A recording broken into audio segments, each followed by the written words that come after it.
Joan, what has happened to the food system in the United States and why? No, that's a big one.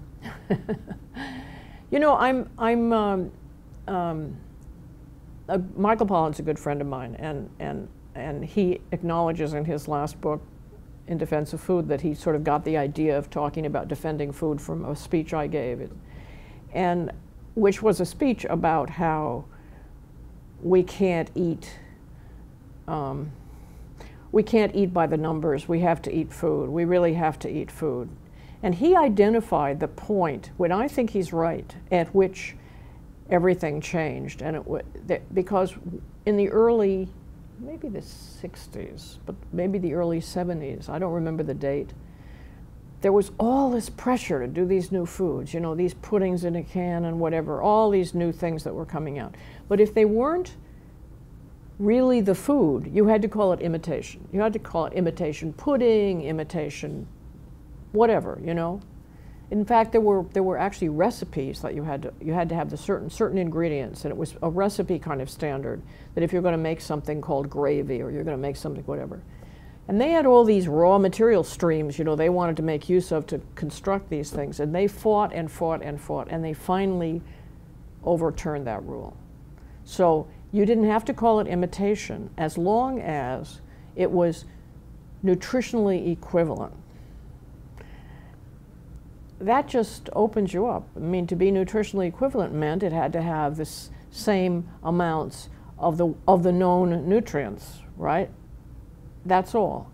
So you could put a vitamin pill and put anything around it, you know, and effectively it would be nutritionally equivalent. And the pressure on the food industry is that, unlike anything else, I mean, Imelda Marcos with her how many 500 pairs of shoes, houses, cars, boats, you can have multiples of all kinds of things, you know, 4 cars in the driveway with 3 people in the family, as we've had.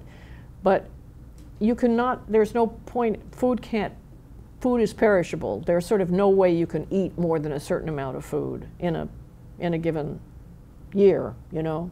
And that really blocks the growth of the food industry. And in World War II, what I think the sequence was that in World War II, a whole lot of machinery and processing was developed to preserve things for the troops overseas, you know, to get dehydrated orange juice, which didn't turn out to work, so because it fused, so they ended up making up Tang, you know, but there were all these technical reasons why they had all this stuff going to send food over to Europe and to send food to the troops. And at the end of the war, there was a grave concern that we were going to have another recession as a result of the end of the wartime spending, and a huge hyping up of trying to create things to sell. And we got television, which was a terrific medium for selling food.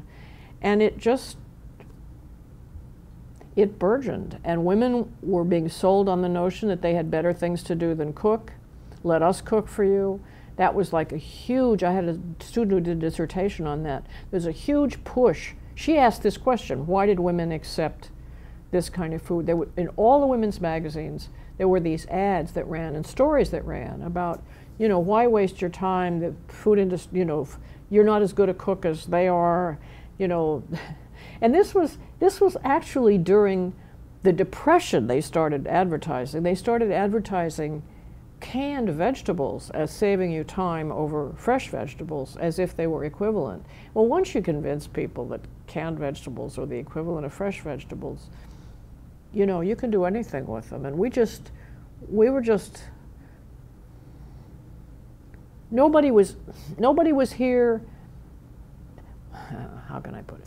We didn't have a peasant class in this country. We never had a class of people who were peasants, who were farmers, who had a peasant cuisine, and we never developed any of that Europe has. We had only this sort of, let's keep taking more and more land, and if you start in New England, you end up in the Midwest because you've ruined your land back there, and you move on, and it wasn't a culture that encouraged staying in place and developing your food supplies in place. It was a culture that encouraged the opposite.